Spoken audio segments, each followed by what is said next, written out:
Tamil story line சேனலுக்கு உங்களை வரவேற்பது நான். இன்னைக்கு நம்ம பார்க்க போறது டெல் மீ வாட் யூ சா அப்படிங்கிற ஒரு Korean mystery thriller drama. Miss பண்ணாம பார்க்கக்கூடிய ரொம்ப விறுவிறுப்பான டிராமா இது. ஸோ கண்டிப்பா பாருங்க. டிராமாவோட ஸ்டோரி லைன் என்னன்னா, போட்டோகிராஃபிக் மெமரி அப்படிங்கிற ஒரு மெமரி பவர் கொண்ட ஹீரோயின். அதாவது அவங்களுக்கு இப்போ ஒரு விஷயத்த பார்த்தோம்னா அந்த விஷயத்த அப்படியே போட்டோ எடுத்தது மாதிரி மூளையில பதிச்சு வச்சுக்க முடியும். எப்ப வேணா அதை ஞாபகப்படுத்தி என்ன பார்த்தாங்களோ அதை ஒண்ணு கூட மாறாம அப்படியே சொல்ல முடியும். இந்த மாதிரி ஒரு மெமரி பவர் கொண்ட ஹீரோயின். எப்பேற்பட்ட கேஸா இருந்தாலுமே அதை ஈஸியா சால்வ் பண்ணக்கூடிய போலீஸ் ஆபீசர் ஹீரோ. ஆனா அவருக்கு நடந்த ஒரு ஆக்சிடென்ட்னால அவருக்கு நடக்க முடியாம ஆயிடுது. அதோட கண் பார்வையும் போயிடுது. சோ வெளி உலகத்துக்கு தான் இருக்கோமா இல்லையா அப்படிங்கறதே காமிக்காம வீட்டுக்குள்ளேயே அடைஞ்சு கிடக்குற ஹீரோ. அதோட ரொம்ப வருஷமா தொடர்ந்து கொள்ளைகளை பண்ணிட்டு வர போலீஸால பிடிக்க முடியாத ஒரு சீரியல் கில்லர். அந்த சீரியல் கில்லரை ஹீரோவும் ஹீரோயினும் சேர்ந்து எப்படி கண்டுபிடிக்கிறாங்கிறது தான் ஃபுல் டிராமாவும். அவங்க அதுலயே நிறைய சஸ்பென்ஸ், த்ரில்லர், துரோகம், ஃப்ரெண்ட்ஷிப், சென்டிமெண்ட் நிறைய கொடுத்து ரொம்பவே விறுவிறுப்பா கொண்டு போயிருப்பாங்க.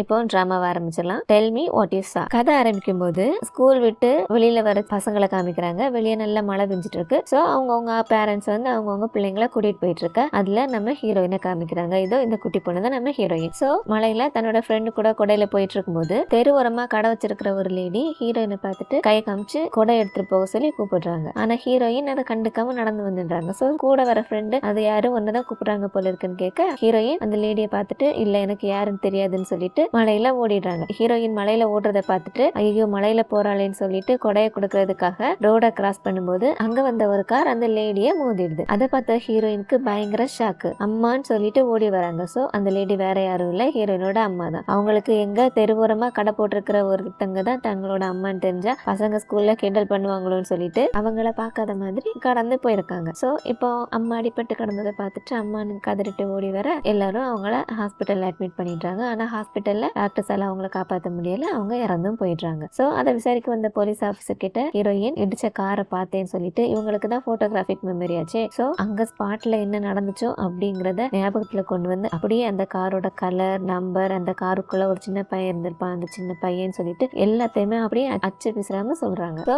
அந்த போலீஸும் ஓகே கார் நம்பரை நோட் பண்ணிட்டு இதை பத்தி நான் விசாரிக்கிறேன்னு சொல்லிட்டு போக அப்படியே கட் பண்ண பிரசன்ட்ல இதோ ரொம்ப சீரியஸா ஒரு ஆட்டுக்குட்டியை பிடிச்சிட்டு இருக்காங்கல்ல, இவங்க தான் நம்ம ஹீரோயின். குட்டி பொண்ணு வளர்ந்து பெருசாயிட்டாங்க. ஹீரோயின் இப்போ அந்த ஊர்ல இருக்கிற ஒரு போலீஸ் ஸ்டேஷன்ல கான்ஸ்டபிளா ஒர்க் பண்ணிட்டு இருக்காங்க. ஒரு வழியா அந்த ஆட்டுக்குட்டியை பிடிச்சு கொடுத்துட்டு வந்தா இதோ இவன் ஹீரோயினோட ஒர்க் பண்ற கொலி. இவனோட பேரு டாங்சிக். நாம டாங்சிக்னு வச்சுப்போம். அவன் ஹீரோயின் இருக்கிற கோலத்தை பத்தி இந்த அழுக்கோட தயவு செஞ்சு கார்ல ஏறிடாதமான்னு திட்டிட்டு ஹீரோனை கூட்டிட்டாங்க. இந்த கிழமை பக்கத்துலயே ஒரு மிஸ்ஸிங் போஸ்டரை காமிக்கிறாங்க. அடுத்ததா வீட்டுக்கு வந்த ஹீரோயின் அவங்க அப்பாவோட நார்மலா சாப்பிட்டுட்டே பேசிட்டு இருக்காங்க. என்னன்னா ஹீரோயினுக்கு அவங்க ஒர்க் பண்றது லோக்கல் போலீஸ் ஸ்டேஷன்ல கான்ஸ்டபிள் வேலை இல்ல, ஆனா ஹீரோயினுக்கு RIU அப்படிங்கிற ஒரு இன்வெஸ்டிகேஷன் யூனிட்ல ஒர்க் பண்ணணும்னு ரொம்ப ஆசை. அங்க சேர்றதுக்காக 3 வாட்டி எக்ஸாம் எழுதி ட்ரை பண்ணிருக்காங்க. ஆனா 3 வாட்டி ஃபெயிலும் ஆயிடுறாங்க. இருந்தாலும் அங்க சேர்ந்தே ஆகணும்னு சொல்லிட்டு மறுபடியும் ட்ரை பண்ணிட்டே இருக்காங்க. அதை பத்தி பேசிட்டே இருக்கும்போது அங்க டிவில ஒரு மிஸ்ஸிங் போஸ்டர் இருந்துச்சுல, அதை பத்தின நியூஸும் வருது. அதை பார்த்துட்டு அப்படியே சாப்பிட்டுட்டே ஹீரோயின் அவங்களோட நைட் டியூட்டிக்கு கிளம்ப இன்னொரு பக்கம் ஒரு சூட் கேஸ்ல டெட் பாடி இருக்கிறத ஒருத்தர் பார்த்து அதை போலீஸுக்கு இன்ஃபார்ம் பண்றாரு. சோ ஸ்டேஷன்ல யாரும் இல்லாததுனால அந்த டாங் சேவ் ஸ்டேஷன்ல வச்சுட்டு ஹீரோயின் ஸ்பாட்டுக்கு போறாங்க. போகும்போதே டாங்ஸை சொல்லி விடுற அங்க போய் தயவு செஞ்சு எவிடன்ஸ் எதையும் கலைச்சிடாத, தூரமாவே இருந்து. ஆனா அங்க போனதுக்கு அப்புறம் ஹீரோயின் அந்த பக்கத்துல போய் பார்க்கலான்னு சொல்லிட்டு மொபைல்ல போட்டோ எடுத்துட்டு நடந்து போயிட்டு இருக்க. மழை பெஞ்சிட்டு இருக்கிறதுனால அந்த மண்ணில் கால் சறுக்கி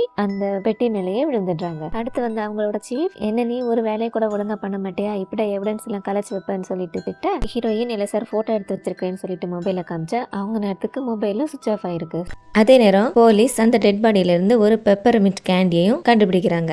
கட் பண்ண அடுத்த நாள் இந்த கேஸ் விசாரிக்கிறதுக்காக ஒரு இன்வெஸ்டிகேஷன் ஆஃபீஸர் வராங்க. இவங்க நம்ம டீம் லீடர்னு வச்சுப்போம். டீம் லீடர் ஸ்பாட்டுக்கு போயிட்டு டெட் பாடியை பார்க்க சீஃப் அவங்க கிட்ட அந்த பெப்பர்மின்ட் கேண்டி எடுத்து கொடுக்குறான். அதை பார்த்தவங்க சரி ஓகே கிளம்பலான்னு சொல்லிட்டு ஹீரோயினுக்கும் எவிடன்ஸ் கலைச்சதுக்காக 2 திட்டிட்டு அங்கேருந்து போக சீனியர் ஹீரோயின் கிட்ட ஆஃபீஸுக்கு வந்து மன்னிப்பு கடிதம் எழுதி தர சொல்றாரு. ஸோ அதை எழுதி கொடுக்கறதுக்காக ஹீரோயின் ஆஃபீஸ்ல போய் உட்காந்துட்டு இருக்கும்போது அவங்களோட பென் கீழே விழ அதை எடுக்கிறதுக்காக மேசைக்கு கீழே போறாங்க. அப்போ அங்க எல்லாரும் வந்து அந்த கேஸை பத்தி டிஸ்கஸ் பண்றாங்க. இப்போ டீம் லீடர் சீனியர் கிட்ட எனக்கு இந்த ஏரியா சிசிடிவி கேமராஸ் ரெக்கார்டிங்ஸ் எல்லாம் வேணும்னு சொல்லிட்டு எவிடன்ஸ் வேற கலைச்சு வச்சிருக்கீங்க, இதுக்கு யார் பொறுப்பேற்றுக்க போறதுன்னு கேட்க சீனியருக்கு அடுப்பாயிடுறாரு. அவரு எவிடன்ஸ் காஞ்சிருக்கலாம், ஆனா எல்லாமே போட்டோ எடுத்து வச்சிருக்கோம், அந்த போனை நான் ரிட்ரீவ் பண்ண கொடுத்துருக்கேன், சீக்கிரம் கிடைச்சிடுன்னு சொல்லிட்டு இவங்க 2 பேருக்கும் முட்டிக்குது. அப்போ மேசைக்கு கீழே இருக்கிற ஹீரோயின் சத்தம் போட்டுடுறாங்க. எல்லாரும் ஹீரோயினை பார்த்துடுறாங்க. சோ வெளியே வந்த ஹீரோயின் அந்த ஸ்பாட்டுக்கு ஃபர்ஸ்ட் போனது நான் தான், என்னால அங்க என்னதெல்லாம் இருந்துச்சுங்கிறத நான் பார்த்ததை அப்படியே சொல்ல முடியும்னு சொல்ல சீனியர் நீ உன்னோட கதையை மறுபடியும் ஆரம்பிச்சுட்டு அதெல்லாம் சொல்ல வேணாம்னு சொல்லிட்டு விரட்ட டீம் லீடர் பரவாயில்ல சொல்லுன்னு சொல்லிட்டு ஹீரோயினை சொல்ல சொல்றாங்க. அப்ப ஹீரோயின் அந்த ஸ்பாட்டுக்கு போனதுல இருந்து அவங்க என்னெல்லாம் பார்த்தாங்களோ அதை அப்படியே மெமரிக்கு கொண்டு வந்து ஒண்ணு கூட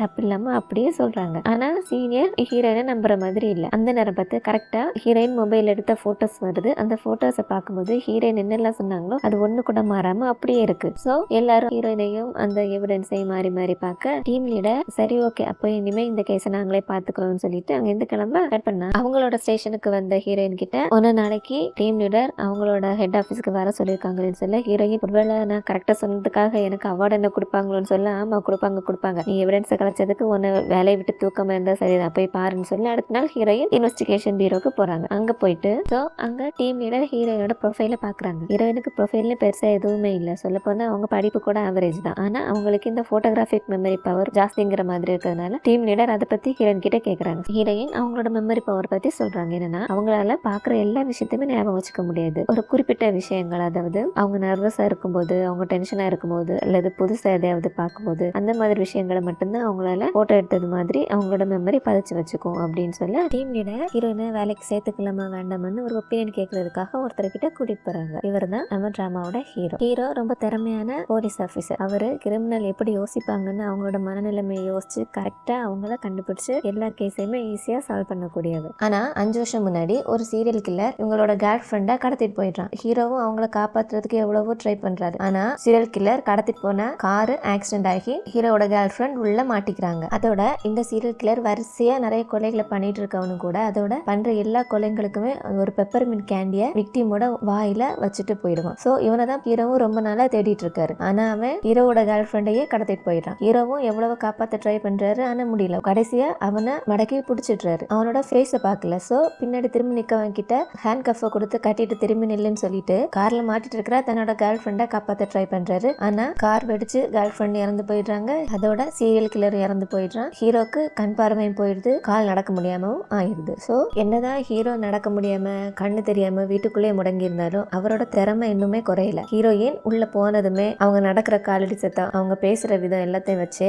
ஹீரோயின் எப்படிப்பட்டவங்க அப்படிங்கறத கெஸ் பண்ணி அதை ஹீரோயின் கிட்டே சொல்றாரு. அப்புறம் ஹீரோயின் இவர் வீட்டுக்குள்ள நடந்து வரும்போது வெளியே என்னெல்லாம் பார்த்தாருன்னு சொல்ல ஹீரோயின் வரும்போது வழியில எத்தனை லைட் இருந்துச்சு, வாட்ச்மேன் என்ன வாட்ச் கேட்டிருந்தாரு, என்ன மோதிரம் போட்டிருந்தாருங்கிற எல்லா விஷயத்தையும் அப்படியே சொல்றாங்க. அடுத்ததா ஹீரோ அந்த டெட் பாடி கிடைச்ச கிரைம் சீன்ல என்னெல்லாம் பார்த்தேன்னு நல்லா ஞாபகப்படுத்தி சொல்றாரு. அப்ப ஹீரோயின் அந்த சீனை அப்படியே மைண்டுக்கு கொண்டு வந்து அதை ஞாபகப்படுத்தி பாக்குறாங்க. அந்த கிரௌட கண்ட்ரோல் பண்ணிட்டு இருக்கும்போது அதுல ஒருத்தன் வித்தியாசமா கையில ஒரு சங்கிலி வச்சுட்டு நின்னுட்டு இருக்கான். அவனை பாக்குறதுக்கே வித்தியாசமா இருக்கு. ஹீரோ கிட்ட அவனை நான் இதுக்கு முன்னாடி அந்த ஏரியால பார்த்தது இல்லாம புதுசா இருந்தான் அப்படின்னு சொல்ல ஹீரோ அதை கேட்டுட்டு ஒன்னத்துக்கும் பிரயோஜனம் இல்ல, சும்மா தேவையில்லாத விஷயங்களை சொல்லிட்டு இருக்க, உருப்படியா எதுவுமே உனக்கு மெமரியில இல்ல, உன்னை போய் வேலைக்கு சேர்த்துக்கலாம்னு ஒப்பீனியன் கேட்க விட்டுருக்கா பாரு, அவளை சொல்லணும்னு சொல்லிட்டு திட்டுறாரு. சோ கடுப்பான ஹீரோ நானும் தான் உன்ன மாதிரி ஒரு காட்டு மிராண்டியை பார்த்தது இல்லைங்கிற மாதிரி ஹீரோவை திட்டிட்டு போயிட அடுத்து அந்த இறந்து போன பொண்ணோட கால் ரெக்கார்ட்ஸை வச்சு லாஸ்டா அந்த பொண்ணு யார்கிட்ட பேசினாலோ அவனை வச்சும், அப்புறம் அந்த பொண்ணு சாகும்போது அந்த பொண்ணோட மொபைல் எந்த லொகேஷன்ல இருந்துச்சோ அந்த லொகேஷனை வச்சும் இவங்க ஒரு சஸ்பெக்டை கண்டுபிடிச்சு அவனை பிடிக்கிறதுக்காக அவன் வீட்டுக்கு போறாங்க. ஆனா இவங்க அவனை பிடிக்கிறதுக்கு அவன் வீட்டுக்கு போயிருக்கிற அந்த நேரத்துல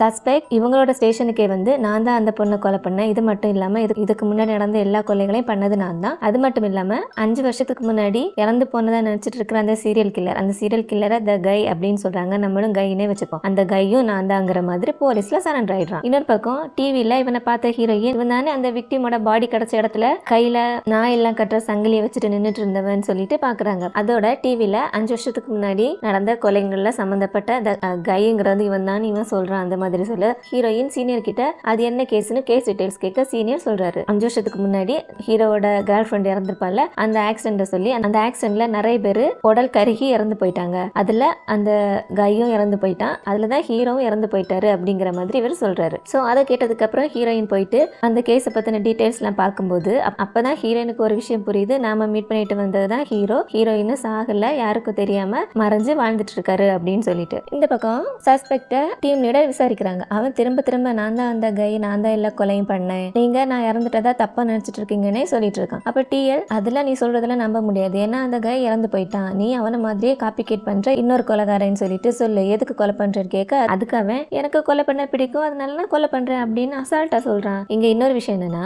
இங்க ஸ்டேஷன்ல இவங்க பேசுற எல்லா விஷயத்தையுமே ஹீரோவும் அவரோட வீட்டுல இருந்தே இவங்க நெட்வொர்க் ஹேக் பண்ணி எல்லாத்தையுமே கேட்டுட்டு இருக்காரு. அடுத்து இதை வர இவரு நம்ம டீமுக்கு ஹையர் அபிஷியல், இவருக்கு நம்ம டீமை பார்த்தாலே எப்பவும் ஒரே பொறாம தான். சோ எப்ப பாரு அவங்கள அவங்கள திட்டிட்டே இருப்பாரு. ஸோ இப்போ வந்தவர் அவங்க கிட்ட சஸ்பெக்டா ஏன் இன்னும் கோர்ட்ல சப்மிட் பண்ணாம வச்சிட்டு இருக்கீங்க, சீக்கிரம் விசாரிச்சுட்டு கோர்ட்ல சப்மிட் பண்ணிடுங்கன்னு சொல்லிட்டு போக, அடுத்து ஹீரோயின் இந்த ஹீரோ நம்மளை எதுக்கும் உதவாதுன்னு சொல்லி திட்டானே, அவனுக்கு நம்ம யாருன்னு ப்ரூவ் பண்ணியே காட்டணும்னு சொல்லிட்டு அந்த கிரைம் ஸ்பாட்டுக்கு மறுபடியும் போயிட்டு ஏதாவது ஞாபகம் வருதா நல்லா யோசிச்சு பாக்குறாங்க. அப்படி யோசிச்சு பார்க்கும்போது அவங்களுக்கு தூரத்துல ஒரு கார் நின்றுட்டு இருக்கிற மாதிரியும் அந்த காரோட பேக் சீட்ல யாரோ ஒருத்தர் உட்கார்ந்துட்டு இங்க வாட்ச் பண்ணிட்டு இருக்கிற மாதிரியும் ஞாபகம் வருது. ஸோ அதை சொல்றதுக்காக ஹீரோவோட வீட்டுக்கு போறாங்க. இப்பதான் ஹீரோயின் ஹீரோக்கு கண்ணு தெரியல அப்படிங்கிறதே கண்டுபிடிக்கிறாங்க. ஸோ அதை கன்ஃபார்ம் பண்ணுறதுக்காக அவங்க சின்ன சின்ன ட்ரிக்ஸ் வச்சு செக் பண்ணிட்டு இருக்கு. அதை கெஸ் பண்ண ஹீரோ இப்படி சின்ன பிள்ளைத்தனமா ஏதாவது பண்ணாம வந்த விஷயத்த சொல்லுன்னு சொல்ல ஹீரோயின் அவங்க பார்த்த காரை பத்தி சொல்லிட்டு, நான் 5 வருஷத்துக்கு முன்னாடி நடந்த கேஸ் பத்தி படிச்சேன். ஸோ நீங்களும் திருப்பி வந்தது அந்த கை தானா இல்ல நிஜமாவே அவன் இறந்து போயிட்டானுங்கிற மாதிரி தானே கன்ஃபார்ம் பண்றதுக்காக தானே ட்ரை பண்ணிட்டு இருக்கீங்க. நீங்க என்ன இன்வெஸ்டிகேஷன் டீம்ல சேர்த்து விட்டீங்கன்னா நான் உங்களுக்கு ஹெல்ப் பண்றேன் உண்மை என்னன்னு கண்டுபிடிக்கிறதுக்கு அப்படின்னு சொல்லிட்டு கேட்டுட்டு வெளியே வர, அவங்கள பிக்கப் பண்ண டீம் லீடர் நேரா அவங்கள கூட்டிட்டு போயிட்டு அவங்கள டீம் கிட்ட இன்ட்ரோடியூஸ் பண்ணி வைக்கிறாங்க. இந்த கேஸ் முடியறது வரைக்கும் இவன் நமக்கு கொஞ்ச நாள் ஹெல்ப் பண்ணுவான்னு சொல்லிட்டு. ஆனா டீம் லீடர்ஸ்க்கு என்னது ஒரு கான்ஸ்டபிள் டிடெக்டிவ் கூட சேர்ந்துட்டு எப்படி டிடெக்டிவ் வேலை பார்க்க முடியும்னு சொல்லிட்டு ஹீரோயினை முறைச்சிட்டே இருக்காங்க. இந்த டீம்ல மொத்தம் 3 பேர் இருக்காங்க. இவரு நம்ம டிஎலுக்கு ஃப்ரெண்டு, ஸோ இவரை ஃப்ரெண்டுன்னு வச்சுப்போம். அப்புறம் இவன் எப்ப பாரு ஏதாவது பண்ணிட்டு திட்டு வாங்கிட்டே இருப்பான், ஸோ இவனை நம்ம ஜோக்கர்னு வச்சுப்போம். அப்புறம் ஒரு டெக்கி. கேஸை பத்தின டிஸ்கஷன் பண்ணிட்டு இருக்கும்போது அதுல சஸ்பெக்டோட வீட்டுல இருந்து எடுத்துட்டு வந்த போட்டோஸ்ல ஒரு போட்டோல இருக்கிற பொண்ணு காதுல போட்டிருக்கிற இயரிங்க ஹீரோயினுக்கு இந்த பில்டிங்குள்ள என்ட்ரு ஆகும்போது அங்க மிஸ்ஸிங் போர்டில் ஒட்டி இருந்த போஸ்டர்ல பார்த்த மாதிரி ஞாபகம் வருது. ஸோ அதை அவங்க கிட்ட சொல்லிட்டு அந்த போஸ்டரை எடுத்து அவங்க கிட்ட காமிக்க, அப்போ இந்த மிஸ்ஸிங் பொண்ணோட டெட் பாடி இன்னும் கிடைக்கல, ஸோ அந்த பொண்ணுக்கும் இந்த சஸ்பெக்டுக்கு ஏதோ சம்பந்தம் இருக்குன்னு சொல்லிட்டு அப்போ அந்த பொண்ணோட ஃபோன் ரெக்கார்ட்ஸ் அப்புறம் அவங்க ஃபேமிலிலையும் அந்த பொண்ணோட டீட்டெயில்ஸ் பத்தி கலெக்ட் பண்ண சொல்றாங்க. அடுத்ததா ஹீரோயின் இன்னும் கொஞ்ச நாள் இங்க தானே தங்க போறாங்க. ஸோ அவங்களுக்குன்னு ஒரு ரூம் வாடகைக்கு வாங்கி ஹீரோயின் மெதுவா செட்டில் ஆக, அடுத்த நாள் ஃபாரன்சிக் டிபார்ட்மெண்ட்ல போயிட்டு சஸ்பெக்ட் வீட்டில் இருந்து கிடைச்ச மர்டன் வெப்பன்ல இருக்க ரத்தமும் இப்ப காணாம போயிருக்கிற பொண்ணோட தலைமுடியோட டிஎன்ஏயும் மேட்ச் ஆகுதுன்னு சொல்லி டாக்டர் சொல்றாரு. அதோட அந்த வெப்பன்ல இருக்கிற ரத்தம் உடம்ப விட்டு வெளியே வந்து ஒரு 48 மணி நேரத்துக்குள்ளாடி தான் இருக்கும்னு சொல்ல, அப்போ அந்த பொண்ணு உயிரோட இருக்கிறதுக்கு இன்னும் சான்ஸ் இருக்குல்ல அப்படின்னு சொல்லிட்டு நேரா சஸ்பெக்ட் கிட்ட வந்துட்டு அவன் வீட்டுல இருந்த போட்டோஸ் எல்லாம் காமிச்சு, அதுக்காக நான் எதுக்கு சொல்லணும், சொல்ல முடியாது, அதை கண்டுபிடிக்கிறதுக்கு தானே நீங்க இருக்கீங்க, முடிஞ்சா கண்டுபிடிச்சுக்கோங்கன்னு அசல்ட்டா சொல்லிடுறான். நியாயமான கேள்விதான், இருடா உன்னை அந்த பொண்ணை கண்டுபிடிச்சிட்டு வந்து வச்சுக்கிறேன்னு சொல்லிட்டு அடுத்து என்ன பண்ணலாம்னு யோசிச்சுட்டு இருக்கும்போது அப்ப ஹீரோயின் ஒரு விஷயம் சொல்றாங்க. இந்த போட்டோஸ் எல்லாம் சஸ்பெக்ட் கிட்ட காமிக்கும் போது எல்லா போட்டோஸையும் சும்மா பார்த்தவன் ஒரே ஒரு போட்டோவை பார்க்கும்போது மட்டும் ஒரு செகண்ட் ஷாக் ஆன மாதிரி இருந்துச்சு. ஸோ அந்த போட்டோவில் இருக்கிற இடம் எந்த இடம்னு பார்க்கும்போது அது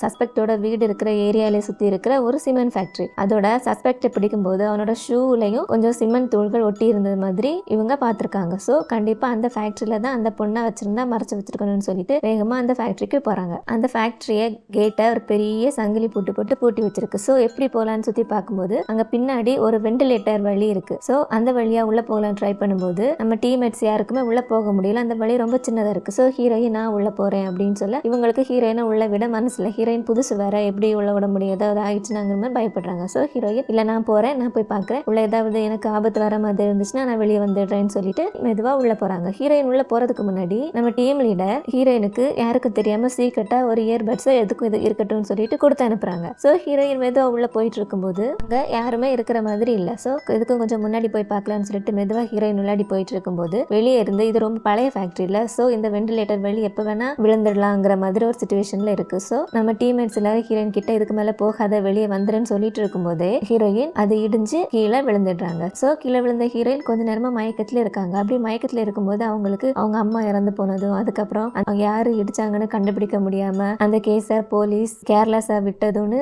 எல்லாமே ஞாபகத்துக்கு வந்து எங்க அம்மாவை கொண்டவங்க யாருன்னு தான் கண்டுபிடிக்க முடியல. ஸோ இதை நம்ம எப்படியாவது செஞ்சு ஆகணும்னு சொல்லிட்டு ஒரு வழியா கஷ்டப்பட்டு எந்திரிக்கிறாங்க. இது எல்லாத்தையுமே இங்க நடக்கிற எல்லாத்தையுமே அந்த டீம் லீடர் கொடுத்த இன்னொரு மைக் வழியா இன்னொரு லைன் வழியா ஹீரோ கேட்டுட்டு தான் இருக்காரு. ஸோ ஹீரோயின் எந்திரிச்சிட்டாங்க அப்படின்னு தெரிஞ்சது ஹீரோயின் கிட்ட பேசுறாரு. அதுக்கப்புறம் தான் ஹீரோயினுக்கும் புரியுது ஹீரோவும் இது எல்லாத்தையும் கவனிச்சிட்டு இருக்காரு அப்படின்னு சொல்லிட்டு. அப்போ வெளியே இருந்து எல்லாரும் ஹீரோயினை திரும்பி வந்துட சொல்ல ஹீரோ சொல்றாரு, இங்க பாரு இனிமே நீ தான் முடிவெடுக்கணும், திரும்பி போக போறியா இல்லது அந்த பொண்ணை கண்டுபிடிக்க போறியா, சாய்ஸ் உன்னோடதுன்னு சொல்ல ஹீரோயின் நான் கண்டுபிடிக்கிறேன்னு சொல்லிட்டு ஹீரோ இன்ஸ்ட்ரக்ஷன் சொல்ல மெதுவா முன்னேறி போயிட்டே இருக்காங்க. அப்போ அங்க ஒரு கட்டத்துக்கு மேல எதுவுமே இருக்கிற மாதிரி இல்ல. ஹீரோ சொல்றாரு கண்டிப்பா அங்க ஏதாவது இருக்கும், அந்த செவரெல்லாம் மெதுவா தட்டு, நான் உனக்கு சொல்றேன்னு சொல்ல ஹீரோயின் மெதுவா அங்க இருக்கிற செவரெல்லாம் மெதுவா தட்டி தட்டி காமிக்க அதுல ஒரு இடத்துல அந்த செவத்துக்கு பின்னாடி ஏதோ இருக்கிற மாதிரி சத்தம் கேட்குது. ஸோ ஹீரோ இதுக்கு பின்னாடி கண்டிப்பா ஏதோ ஒரு ரூம் இருக்கு, நீ எப்படியாவது அந்த கதவை உடைச்சு உள்ளாடி போக ட்ரை பண்ணு சொல்லும்போது ஹீரோயின் ஒரு வழியா கதவை உடைச்சு உள்ளாடி போறாங்க. உள்ளாடி போனா இருட்டா இருக்கு. ஸோ ஹீரோ சொல்றாரு பக்கத்துலேயே கண்டிப்பா சுவிட்ச் ஏதாவது இருக்கும், நீ லைட் ஆன் பண்ணி பாரு, ஆனா லைட் ஆன் பண்றதுக்கு முன்னாடி நீ கண்ணை மூடிக்கோ, நான் சொல்லும் போது மட்டும் கண்ணை ஓப்பன் பண்ணுன்னு சொல்றாரு. என்னன்னா ஹீரோயினுக்கு பார்க்கும்போது ஃபர்ஸ்ட் பார்க்குற விஷயங்கள் தானே ஹீரோயின் மைண்ட்ல பதியும். ஸோ கண்டிப்பா லைட் போடும்போது அந்த லைட் எரியறதுக்காக எடுக்கிற ஃபியூ செகண்ட்ஸ் ஹீரோயின் மைண்ட்ல பதிஞ்சிச்சுன்னா அதுக்கு அடுத்து பார்க்க வேண்டிய முக்கியமான விஷயம் எல்லாம் மிஸ் ஆயிடும்ல. ஸோ கண்ணை மூடிக்கோ, நான் சொல்லும் போது மட்டும் ஓப்பன் பண்ண அப்படின்னு சொல்ல ஹீரோயின் கண்ணை மூடிட்டு சுவிட்சை போடுறாங்க. லைட் ஆன் ஆகுது. ஹீரோ இப்ப கண்ணை திறன்னு சொல்ல ஹீரோயின் கண்ணை திறந்து பார்த்தா அந்த ரூம் ஃபுல்லா நிறைய டெட் பாடிஸை கொன்னு கட்டி தொங்க போட்டு வச்சிருக்கு. அதை பார்த்துட்டு ஹீரோயின் அதிர்ச்சியாய் ஹீரோ கிட்டையும் சொல்றாங்க, ஹீரோ இங்க பாரு, எதையும் டச் பண்ணாத, தைரியமா உள்ளாடி போய் பாருன்னு சொல்ல ஹீரோயினும் மெதுவா உள்ளாடி போயிட்டு இருக்காங்க. ஆனா கொஞ்ச நேரத்திலேயே அந்த இது பேஸ்மெண்ட்ல, சோ அந்த பேஸ்மெண்ட் இடிஞ்சு விழுற மாதிரி இருக்கு. சோ ஹீரோ இதுக்கு மேல அங்க இருக்காத, ஆபத்து, வெளியே வந்துருன்னு சொல்றாங்க. ஆனா ஹீரோயின் இல்ல முடியாது, ஒருவேளை அந்த பொண்ணு உயிரோட இருந்துச்சுன்னா அந்த பொண்ணை காப்பாத்தி ஆகணும்னு சொல்லிட்டு ஹீரோயின் மெதுவா உள்ள போயிட்டு இருக்காங்க. அதே நேரத்துல வெளியே நம்ம டீமோட இருக்கிற கனெக்ஷன் ஹீரோயினுக்கு கட் ஆயிடுது. சோ அவங்க ஐயோ ஹீரோனுக்கு என்ன ஆச்சுன்னு சொல்லிட்டு அவங்க இங்க எல்லா பக்கமும் தேடிட்டு இருக்க கொஞ்சமா உள்ள போன ஹீரோயின் அங்க ஒரு பொண்ணு உயிரோட இருக்கிறத பார்த்து கண்டுபிடிச்சு அந்த பொண்ணையும் ஒரு வழியை காப்பாத்தி வெளியே கூட்டிட்டு வராங்க. சோ போலீஸ் எல்லாம் வந்துடுறாங்க, அந்த பொண்ணை ஹாஸ்பிட்டலுக்கு அனுப்புறாங்க. அப்போ நம்ம டீம்ல இருந்து ஹீரோயின் கிட்ட போயிட்டு நல்ல வேலை பண்ண, குட் ஜாப் அப்படின்னு சொல்லி பாராட்ட ஹீரோயின் அவங்க கையில இருக்கிற ஹீரோ பேசின அந்த இயர்பட்ஸே பார்த்துட்டு இருக்காங்க. சொல்லப்போனா ஹீரோ சொன்ன இன்ஸ்ட்ரக்ஷன்ஸ் வச்சு தானே ஹீரோயினால இந்த வேலையை செய்ய முடிஞ்சது. சோ ஹீரோயின் அந்த இயர்பட்ஸே பார்த்துட்டு இருக்காங்க. அடுத்ததா ஹீரோயின் டீம் லீடர் கிட்ட ஹீரோ லைன்ல வருவாருன்னு உங்களுக்கு தெரியுமா, உங்களுக்கு தெரிஞ்சுதான் நீங்க அதை கொடுத்தீங்கன்னு கேட்க டீம் லீடர் எனக்கும் கன்ஃபார்மா தெரியாது, ஒரு கெஸ்ட் இருந்துச்சு அதனால தான் கொடுத்தேன், அது மட்டும் இல்லாம நான் என்னோட ரெஸ்பான்சிபிலிட்டியில தான் ஒன்னு அந்த டீம்ல வச்சிருக்கேன், ஸோ உனக்கு ஏதாவது ஆயிடுச்சுன்னா நான் தானே பொறுப்பாகணும், அதனால தான் அப்படின்னு சொல்ல அடுத்து இந்த கேஸை அந்த பொண்ணை கண்டுபிடிச்சிட்டோங்கிற சந்தோஷத்துல நம்ம டீம் மெம்பர்ஸ் எல்லாம் பார்ட்டி பண்ணி செலிப்ரேட் பண்ணிட்டு இருக்க அதே நேரத்தில் ஹீரோவை பார்க்க போன நம்ம டீம் லீடர் ஆக்சுவலாக இவங்க 2 பேருமே ரொம்ப close friends. Team leader heroine பத்தி ஒப்பீனியன் கேட்குறாங்க. அப்போ ஹீரோ சொல்றாரு இப்போதைக்கு எதுவும் சொல்ல முடியாது, ஏன்னா அவ பயப்படவும் செய்யறா, அதே நேரத்தில் தைரியமாகவும் இருக்கா அப்படின்னு சொல்ல அப்போ டீம் லீடர் சொல்றாங்க அப்போ ஏதோ ஒரு வகையில் அவ நமக்கு யூஸ் ஆகுறதானே, ஸோ இவ்வளோ நம்ம டீம்ல எடுத்துக்கலாம் அப்படின்னு சொல்லிட்டு இங்க இவங்க 2 பேரும் பேசிட்டு இருக்க கட் பண்ணா போலீஸ் ஸ்டேஷனுக்குள்ளே புகுந்த ஹூடி போட்ட ஒருத்தன் இன்வெஸ்டிகேஷன் ரூமுக்குள்ளே போயிட்டு சஸ்பெக்டோட கழுத்தை அறுத்து கொலை பண்ணிடுறான். எவன்டா இது நம்ம இடத்துக்குள்ளே புகுந்து இப்படி நம்ம கஸ்டடியில இருந்த ஒருத்தனையே கொலை பண்ணி போட்டுட்டு போயிருக்கான்னு சொல்லிட்டு டீம் மெம்பர்ஸ் எல்லாரும் பயங்கர டென்ஷன் ஆயிடுறாங்க. ஸோ ஜோக்கரை தான் பாதுகாப்புக்கு வச்சிருப்பாங்க போல இருக்கு. ஸோ அவன் இல்லாத நேரத்துல தான் இந்த கொலையும் நடந்திருக்கு. ஸோ அவனை பிடிச்சி எல்லாரும் திட்டிட்டு இருக்க அடுத்ததா இங்க இறந்து போன இந்த சஸ்பெக்டோட வாயிலிருந்து அதே பெப்பர்மின் கேண்டிய எடுக்கிறாங்க. ஸோ கொலை பண்ணிட்டு இருக்கவன் வேற யாரோ, இவன் இடையில வந்து மாட்டினவன், உண்மையான கொலைகாரன் யாருன்னு இது வரைக்கும் தெரியல. கட் பண்ணா சீனியர் அவரோட சீஃப் கிட்ட போயிட்டு எல்லா விஷயத்தையும் சொல்ல சீஃப் இது என்னது, இது 5 வருஷத்துக்கு முன்னாடி இறந்து போயிட்டு தான் நினைச்சிட்டு இருக்க கைய மாதிரியே ஒருத்தன் வந்திருக்கான், இப்போ ஒருவேளை இது அவன் தானா இல்லது அவனை மாதிரி வேற யாரோன்னு கேட்க சீனியர் சொல்றாரு அவன் தான் இறந்து போயிட்டானே, நீங்க தான் பர்சனலா செக் பண்ணி நீங்க தானே ரிப்போர்ட் கொடுத்தீங்க அவன் இறந்துட்டான்னு சொல்லிட்டு, இப்போ நீங்களே இப்படி கேட்டா இப்போ என்ன பண்றதுன்னு சொல்ல சீஃப் இது சீரியல் கில்லர் கொலைன்னு மக்களுக்கு தெரிஞ்ச எல்லாரும் பேனிக் ஆயிடுவாங்க, நம்ம டிபார்ட்மெண்ட்டுக்கு தான் கெட்ட பேரு, ஸோ எப்படியாவது இந்த கேஸ் சீக்கிரம் முடிச்சு விட பாருன்னு சொல்ல அடுத்ததா சஸ்பெக்டோட பாடியை போஸ்ட்மார்ட்டம் பண்றாங்க. அப்ப டாக்டர் சொல்றாரு இவன் சாகும்போது பெருசா ஸ்ட்ரகிள் பண்ணவே இல்லை, ரொம்ப பயந்துருக்கான், அதோட ரொம்ப மெல்லிசான ஒரு கயிறு வச்சுதான் அவன் கழுத்தை நெரிச்சு கொண்டு இருக்காங்க அப்படின்னு சொல்ல இது எல்லாத்தையும் கேட்டுட்டு இருந்த ஹீரோக்கு ஒண்ணு மட்டும் புரியுது, இந்த பெப்பர்மின் கேண்டி வச்சு கொலை பண்றவன் ஏதோ மெசேஜ் சொல்ல வரான், யாருக்கு மெசேஜ் சொல்ல வரான், இவன் யாரா இருக்கும்னு சொல்லிட்டு யோசிக்கிறாரு. அடுத்ததா சிசிடிவி ரெக்கார்ட்ஸ் எல்லாம் ஹீரோயினும் டெக்கையும் செக் பண்ணிட்டு இருக்காங்க, சந்தேகப்படும்படியா யாரெல்லாம் ஸ்டேஷனுக்குள்ள வந்திருப்பாங்க அப்படின்னு சொல்லிட்டு அப்படி பார்த்துட்டே இருக்கும்போது ஹீரோயினுக்கு ஒரு விஷயம் ஞாபகம் வருது. என்னன்னா அந்த கொலை நடக்கிறதுக்கு ஒரு 1/2 மணி நேரத்துக்கு முன்னாடி ஹீரோயின் அங்க இருக்கிற காஃபி மிஷின்ல காஃபி எடுக்கிறதுக்கு ட்ரை பண்ணிட்டு இருக்கும்போது அவங்களோட காயின் கீழே விழுது. அப்போ ஹூடி போட்ட வித்தியாசமா வந்த ஒருத்தன் அந்த காயினை ஹீரோயினுக்கு எடுத்து கொடுத்துட்டு போறான். அவனை ஹீரோயின் கவனிச்சாலும் சரி நார்மலா யாராவது ஒருத்தருங்க இருக்கும் அப்படின்னு நினைச்சிட்டு அப்போதைக்கு அதை விட்டுடுறாங்க. அது இப்ப ஹீரோயினுக்கு ஞாபகம் வருது, இருந்தாலும் அதை ஹீரோயின் இப்போதைக்கு யாருக்கிட்டமே சொல்லல. கட் பண்ணா இப்போ ஸ்டேஷனுக்குள்ளேயே ஒரு கொலை நடந்துருச்சுல, சோ அதை இன்வெஸ்டிகேட் பண்றதுக்காக ஒரு இன்வெஸ்டிகேஷன் ஆஃபீஸர் வரான். ஆக்சுவலா இவனுக்கும் டீம் லீடருக்கும் ஆல்ரெடி பழக்கம் இருந்திருக்கு போல இருக்கு. சோ வந்தவன் டீம் லீடரை இப்படியா சஸ்பெக்ட ஸ்டேஷனுக்குள்ளேயே புகுந்து கொலை பண்ற மாதிரி விடுவீங்க சொல்லிட்டு கலாய்க்க கடுப்பான டீம் லீடர் உனக்கு என்னடா நீ உன் வேலையை பார்த்துட்டு போடான்னு சொல்லிட்டு திட்டிட்டு போயிடுறாங்க. இவன் யாருன்னு சொல்லிட்டு ஜோக்கர் ஃப்ரெண்டு கிட்ட கேட்க அப்ப ஃப்ரெண்டு சொல்றாங்க இவனும் முன்னாடி இங்கதான் ஒர்க் பண்ணிட்டு இருந்தான், இவன் நம்ம ஹீரோ கூட தான் ஒர்க் பண்ணிட்டு இருந்தான், அதுவும் இல்லாம ஒரு கேஸ்ல தப்பே செய்யாத ஒருத்தனை ஹீரோ அவன் இல்லைன்னு சொல்லியும் கேட்காம பிடிச்சி தண்டனை வாங்கி கொடுத்துட்டான். அப்புறம் அவனுக்கு தண்டனை கிடைச்சு அவன் இறந்தும் போயிட்டான். அதுக்கப்புறம் இப்போ இன்வெஸ்டிகேஷன் ஆஃபீஸரா இருக்கான்னு போறேன்னு சொல்லிட்டு போக, அதே நேரம் வெளியே பார்க்ல ஒரு பொண்ணு தன்னோட நாயை வாக்கியம் கூட்டிட்டு போயிட்டு இருக்கும்போது அந்த நாய் திடீர்னு சங்கிலி அறுத்துக்கிட்டு ஓடுது. சோ அங்க இருக்கிற ஒருத்தன் அந்த நாயை பிடிச்சு நாய்கிட்ட கொஞ்சிட்டு, உங்க நாய்க்கு ஏதோ உடம்பு சரியில்லை போல இருக்கு, நான் ஒரு வெட்டினேரியன் தான், சோ என் ஹாஸ்பிட்டல் பக்கத்துல இருக்கு, வாங்கல உங்க நாய்க்கு என்ன ஆச்சுன்னு செக் பண்ணி பாத்துலான்னு சொல்ல, அந்த பொண்ணு கொஞ்சம் தயங்கினாலும் நாய்க்கு ஏதோ ஆயிடுமோன்னு சொல்லி பயந்துட்டு அவன் கூட அவனோட ஹாஸ்பிட்டலுக்கு போறாங்க. அங்க ஹாஸ்பிட்டல் கூட்டிட்டு போயிட்டு அந்த டாகை செக் பண்ணிட்டு, பெருசா பிரச்சனை ஒண்ணு இல்ல, எதுக்கும் ஒரு நைட்டு இங்க தங்கிட்டு நாளைக்கு நீங்க கூட்டிட்டு போறது நல்லதுன்னு சொல்லிட்டு, நீங்க வேணா அப்புறமா வந்து உங்க டாக பாத்துட்டு போங்க அப்படின்னு சொல்லி அந்த பொண்ணு ஓகேன்னு சொல்லிட்டு கிளம்பிடுறான். அப்புறம் ஹாஸ்பிட்டல்ல இருந்த நர்ஸையும் வீட்டுக்கு அனுப்பிட்டு இந்த டாக்டர் என்ன பண்றான்னா, அந்த நாயை தூக்கிட்டு போய் அங்க இருக்கிற ஒரு கூண்டுல அடைச்சிட்டு பக்கத்துல இருக்கிற ஒரு சீக்ரெட் ரூமுக்குள்ள போறான். இந்த பக்கம் ஸ்டேஷன்ல இன்வெஸ்டிகேஷன் பண்றதுக்காக வந்தால ஆபீசர், அவன் நம்ம டீம் கிட்ட உங்க கஸ்டடியில இருந்த சஸ்பெக்ட் தான் இப்ப இறந்து போயிருக்கான், சோ இனிமே இந்த கேஸை நீங்க பார்க்க வேணாம், சீனியரோட டீம் பார்த்துப்பாங்கன்னு சொல்லிட்டு கேஸ் சீனியரோட டீம் கிட்ட கொடுத்துடுறாங்க. இப்போ என்னடா பண்றது, நம்ம டீம் மெம்பர்ஸ் கடுப்பாக டீம் லீடர் அவன் சொல்லிட்டு போறான், நாம இந்த கேஸை இன்னும் ஒரே நாள்ல கண்டுபிடிச்சு நம்ம யாருன்னு நிரூபிக்கணும்னு இவங்க சொல்லிட்டு இருக்க. அடுத்ததா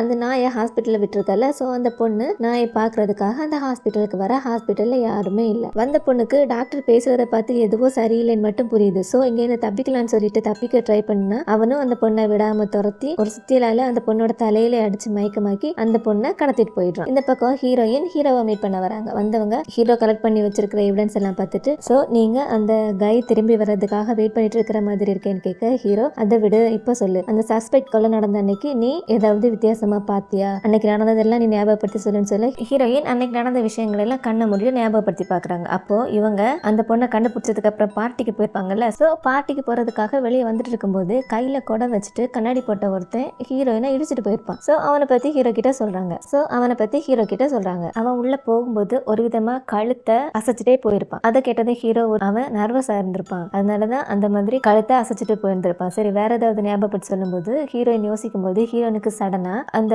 விக்டிமோட பாடி கிடைச்சிருக்க இடத்துல அந்த கூட்டத்துல அந்த சஸ்பெக்ட் கையில சங்கட நின்னதை பார்த்திருப்பாங்கல்ல, அவங்களுக்கு பின்னாடியே இவன மாதிரியே ஒரு ஆளு கையில நாய்க்குட்டியோட நின்னது ஞாபகம் வருது. சோ அதை இப்ப ஹீரோ கிட்ட சொல்றாங்க. நாய்க்குட்டியே அவன் வச்சிருக்கான், சோ அந்த நாய்க்குட்டியோட சங்கிலி தான் சஸ்பெக்ட் கிட்ட இருந்தது அப்படின்னு சொல்ல ஹீரோ விஷயத்த கெஸ் பண்ணிடுறாரு. சஸ்பெக்டுக்கு நாய்ங்கன்னா ரொம்ப பிடிக்கும். அவன் அந்த நாயை வாக்கிங் கூட்டிட்டு வரும்போது அந்த நாய் அவனோட சங்கிலியை அறுத்துட்டு ஓடி இருக்கு. அந்த நாயை தான் இவன் குடிச்சு நாயை பத்தி பேசுற மாதிரி சஸ்பெக்ட் கூட க்ளோஸ் ஆயிருக்கான். சோ அப்போ அவன் தான் சஸ்பெக்டா இந்த மாதிரி பண்ண சொன்னது. சஸ்பெக்ட் யாருன்னா அவனுக்கு தான் ஃபேமஸ் ஆகணும் அப்படின்னு சொல்லிட்டு ஆசை. சோ நீ இப்படி போலீஸ் ஸ்டேஷன்ல போய் சொன்னீங்கன்னா நீ ஃபேமஸ் ஆயிடலான்னு சொல்லிட்டு அவன் தான் சஸ்பெக்டா போலீஸ்ல சரண்டர் ஆக சொல்லியிருக்கணும்னு சொல்லிட்டு ஹீரோ கரெக்டா கெஸ் பண்றாரு. அதோட ஹீரோயினை சஸ்பெக்டோட வீட்டுல போய் ஏதாவது உனக்கு எவிடன்ஸ் கிடைக்குதான்னு செக் பண்ணி பார்க்க சொல்ல ஹீரோயினும் சஸ்பெக்டோட வீட்டுல போயிட்டு பாக்குறாங்க. ஆனா ஹீரோயின் அங்க போறதுக்கு முன்னாடியே அங்க யாரோ இருக்காங்க. அது தெரியாம ஹீரோயின் உள்ள போயிட்டு ஏதாவது கிடைக்குதான்னு பார்க்கும்போது அங்க கொஞ்சம் போட்டோஸ் மட்டும் இருக்கு. அதை பார்த்துட்டே இருக்கும்போது பின்னாடியே வந்த அங்க மறைஞ்சிருந்தால் ஹீரோயினை தள்ளி விட்டுட்டு அவன் எஸ்கேப் ஆயிட்டான். அடுத்த ஹீரோயின் எந்திரிச்சு பார்க்கும்போது அங்க இருந்து எதுவுமே எடுத்துட்டு போன மாதிரி இல்ல, ஆனா யாரோ வந்துட்டு போயிருக்காங்களே, சோ அது யாரா இருக்குன்னு யோசிக்கும் போது ஹீரோ சொல்றாரு, கண்டிப்பா அங்க இருந்து அவன் ஏதாவது எடுக்கதான் வந்திருப்பான், நீ நல்லா பாரு ஏதாவது எடுத்திருப்பான்னு சொல்லும்போது ஹீரோயின் மறுபடியும் பார்க்கும்போது அந்த சவுத்ல ஒட்டி இருந்த போட்டோஸ்ல ஒரு போட்டோ மிஸ் ஆகுது. சோ அது எந்த போட்டோன்னு யோசிக்கும் போது அது சஸ்பெக்ட் நாய்க்குட்டியோட நின்னுட்டு எடுத்துக்கிற ஒரு போட்டோ. அதோட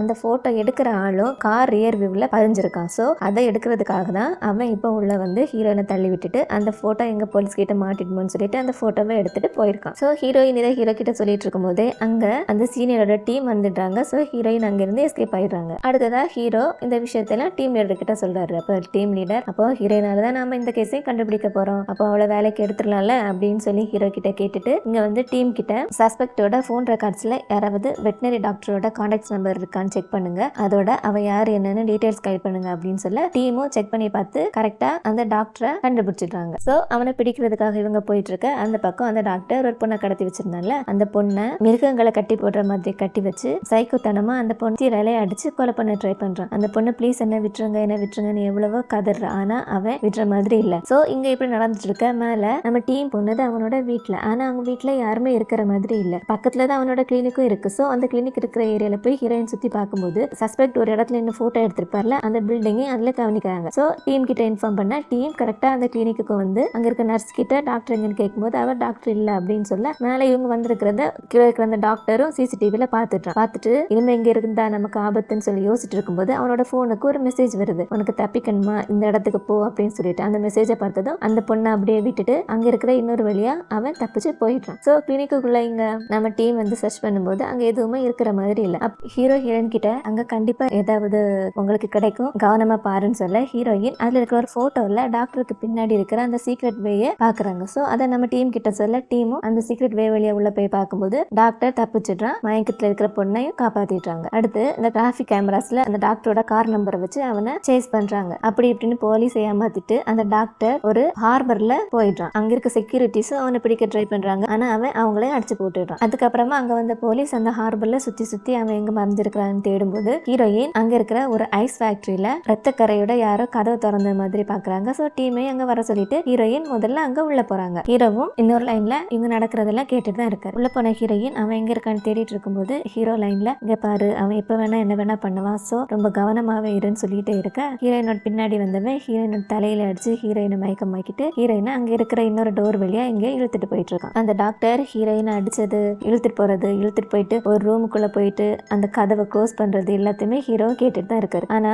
அவன் ஹீரோயின் அப்படி இழுத்துட்டு போயிட்டு இருக்கும்போது ஹீரோயின் காதுல ஹீரோ பேசிட்டு இருக்கிற அந்த இயர்பட்ஸ் கீழே விழுந்துருது. அதனால அதுக்கப்புறம் என்னாச்சுன்னு ஹீரோவாலையும் கேட்க முடியல. சோ ஹீரோ டீம் லீடருக்கு கால் பண்ணி அவ அங்கதான் இருக்கா, சீக்கிரம் அவளுக்கு ஆபத்து, அவளை போய் காப்பாத்துங்கன்னு சொல்ல டீம் லீடர் டீமை கூட்டிட்டு அந்த இடத்துக்கு போய் பாக்குறாங்க. ஆனா அங்க யாருமே இருக்கிற மாதிரி இல்ல. அந்த இயர்பட்ஸை டீம் லீடர் கண்டுபிடிக்கிறாங்க. அப்போ ஹீரோ சொல்றாரு கண்டிப்பா அங்க இன்னொரு டோர் இருக்கு, அந்த டோர் வழியா தான் அவன் அவளை எடுத்துட்டு போயிட்டு இருந்தான், ஒழுங்கா செக் பண்ண சொல்ல இந்த பக்கம் ஹீரோயினை இழுத்துட்டு போயிட்டு இருக்கிற அந்த டாக்டர் தான் காமிக்கிறாங்க. இவன் அங்க போகும்போது இவனுக்கு முன்னாடியே அங்க எவனோ ஒருத்தன் மறைஞ்சிருந்து டாக்டரை கொலை பண்ண ட்ரை பண்றான். இவன் எவன்டா புதுசா நம்ம பார்த்துட்டே இருக்க வந்தவன் டாக்டரை கொலை பண்ணி கண்டதுண்டமா வெட்டி அந்த தண்ணி தொட்டிக்குள்ளே தூக்கி போட்டுடுறான். இங்க வெளியே ஹீரோ சொன்ன மாதிரி அங்க இன்னொரு டோர் இருக்கிறத நம்ம டீம் கண்டுபிடிச்சு உள்ள போய் மயங்கி கிடக்கிற ஹீரோயினை காப்பாத்துறாங்க. அதோட அங்க வேற யாரும் இருக்கிற மாதிரி அடையாளமும் இல்ல. ஒருவேளை டாக்டர் தப்பிச்சிட்டான் அப்படின்னு நினைச்சிட்டு இருக்க கட் பண்ணா அடுத்த நாள் சீனியர் டீம் லீடரை உங்களை தான் இந்த கேஸ் விட்டு வெளியே இருக்க சொன்னேன்ல, நீங்க ஏன் மறுபடியும் இதுல வந்தீங்க பாருங்க, உங்களால அந்த டாக்டர் தப்பிச்சிட்டான்னு சொல்லி திட்டிட்டே இருக்கும்போது இங்க அந்த ஃபேக்டரியில அந்த ஐஸ் கியூப்ஸை எடுத்து வச்சுட்டு இருக்க வேலை நடந்துட்டு இருக்கு. அதுல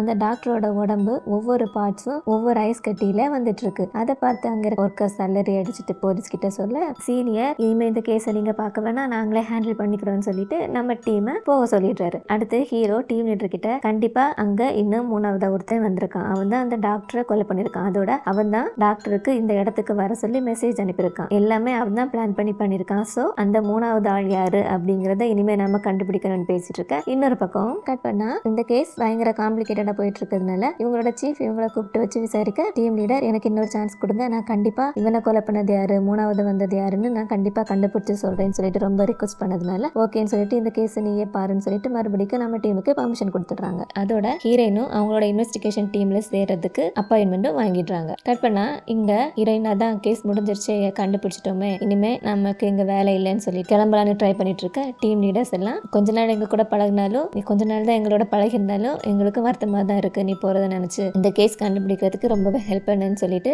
ஹீரோயினை வழி அனுப்ப அப்போ டீம் லீடர் ஹீரோயினை மொட்டை மாடிக்கு வர சொல்றாங்க. அங்க போனா ஹீரோயினும் அவங்களுக்கு தேங்க்யூ சொல்றாங்க, இந்த மாதிரி ஒரு கேஸ்ல ஒர்க் பண்ண வச்சதுக்கு ரொம்ப தேங்க்யூன்னு சொல்லி ஹீரோயின் ஊர்க்கமா பேச டீம் லீடர் அவ்வளோ சீக்கிரம் எல்லாம் உன்னை அனுப்புற மாதிரி இல்ல, சோ உனக்கு வேலை கன்ஃபார்ம் ஆயிடுச்சு, இனிமே நீ இன்வெஸ்டிகேஷன் ஆஃபீஸர் தான் சொல்லிட்டு ஹீரோயினோட வேலையை கன்ஃபார்ம் பண்ண ஹீரோயின் சந்தோஷமா அவங்களோட புது யூனிஃபார்மை மாட்டிக்கிட்டு கெத்தா வர அதை பார்த்த டீம் மெம்பர்ஸுக்கும் சந்தோஷமாயிடுது. ஸோ எல்லாரும் சேர்ந்து இந்த சந்தோஷமான விஷயத்தை கொண்டாடுறதுக்கு வாங்க செல்ஃபி எடுத்துக்கலாம்னு சொல்லிட்டு எல்லாரும் சேர்ந்து ஹாப்பியா போட்டோ எடுத்துக்கிறாங்க. ஸோ இந்த இடத்துல டெல் மீ வாட் யூ சா டிராமாவோட பார்ட் 1 முடிச்சுக்கலாம். அடுத்த பார்ட்ல மறுபடியும் சந்திக்கலாம். தேங்க்யூ, பாய்.